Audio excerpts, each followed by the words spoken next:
Le Sénégal va-t-il continuer à écrire l'histoire dans cette Coupe du Monde?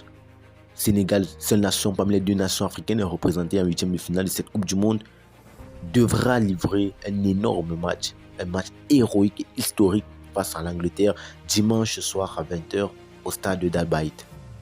Dans cette vidéo, on va aborder les points clés du match et les points forts et la tactique, la meilleure tactique en fait à adopter pour le Sénégal dans cette Coupe du Monde afin de venir à bout de cette équipe d'Angleterre. Bien évidemment, si tu es nouveau sur la chaîne, abonne-toi, active la cloche de notification et reste focus et scotché jusqu'à la fin.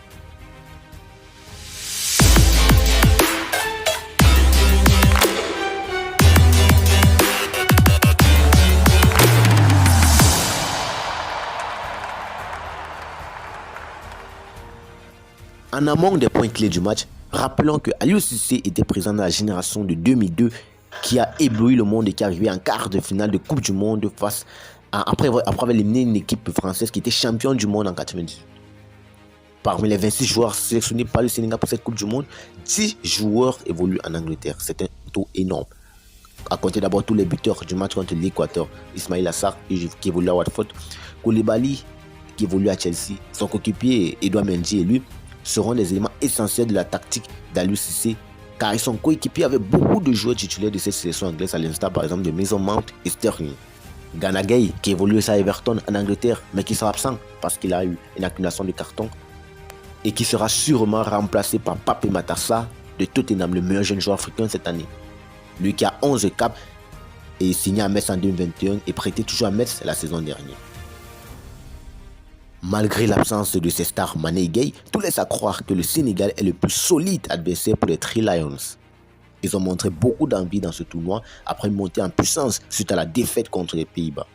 Et le pauvre Équateur en a aussi bien évidemment payé les frais au dernier match avec un but ultime de Koulibaly à 15 minutes du terme qui envoie le Sénégal en huitième de finale. Malgré la défaite contre les Pays-Bas, il y a quand même eu beaucoup à apprécier car dans ce match, le Sénégal a concédé son premier but qu'à la 84e minute et il y a eu 15 tirs dont 4 cadrés et la majorité hors de la surface comme vous pouvez le voir sur la shot map. C'est sur ce point notamment que les Anglais devront faire attention. Après avoir battu 3-0 le pays de Galles, Southgate ne doit surtout pas sous-estimer le Sénégal. D'ailleurs, il a dit, je dixit, "We know on the rankings you will be favorites. You have got to deal with that, but they are a very dangerous team." En d'autres termes, on part favori, on est favori. On doit s'adapter à cela, mais c'est une équipe très dangereuse.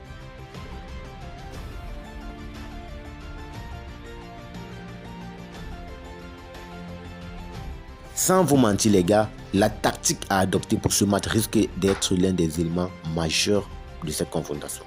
On va commencer avec le Sénégal.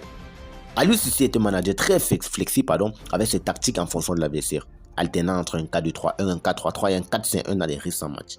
Avec Mané forfait, Cissé faisait régulièrement jouer Idrissa Gana Gueye en tant que numéro 10. Avec l'absence de Gueye contre l'Angleterre, qui sera forcément remplacé par Pape Matar Sarr, on devra avoir un 4-3-3 avec des ailiers plongeant plus profondément en cas de besoin.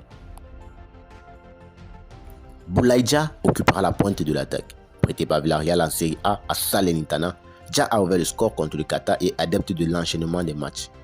Il sera flanqué des deux élites de Championship. Sarr est bien connu des joueurs anglais en raison de son passage en Premier League avec Watford. Mais l'ailier droit, Iliman Ndiaye n'a fait qu'une seule apparition dans l'élite avant la relégation de Sheffield United. Ndiaye s'est établi pour les Blades au deuxième niveau, montrant un œil pour le but cette saison avec un total de 9 en 21 apparitions. Par conséquent, la compo que je prévois pour ce match serait un 4-3-3 bien évidemment, avec un Edouard Mendy dans les cages. Lui qui a été étincelant dans les deux derniers matchs du Sénégal et qui est irréprochable jusqu'ici. Diallo et Koulibaly en défense centrale, rien à dire.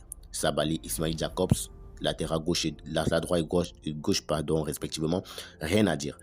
Djeko Kouyaté, Nampalys Mendy, milieu défensif. Pape Matar Sarr un peu plus avancé par rapport à eux. Sarr, Iliman Ndiaye sur les couloirs et bien sûr l'irréprochable Boulaye Dia en pointe de l'attaque. Koulibaly, qui est le capitaine de cette équipe et qui est un élément important de cette équipe, surtout sur le dernier match contre l'Équateur. Vous pouvez voir ses statistiques dans cette Coupe du Monde aussi. Nampalys Mendy pour son cardio. Et bien évidemment, devant, vous voyez la jeunesse. Ismaïla Sarr, Iliman Ndiaye, Pape Matar Sarr, Boulaye Dia. C'est la jeunesse, bien évidemment. faudra multiplier les courses dans ce match parce qu'il y aura des courses.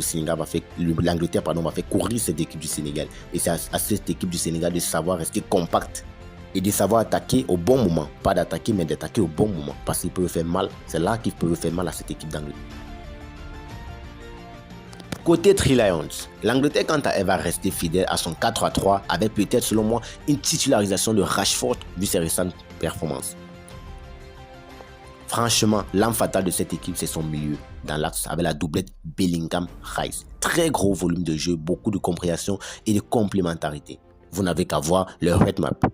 Lorsque Bellingham est en soutien en attaque, Rice reste couvrir les espaces avec un peu plus de recul par rapport à l'axe médian. Et surtout lors des phases de contre-attaque adverse, c'est lui qui vient soutenir Stones et Maguire en défense. Autre point fort, les coups de pied arrêtés.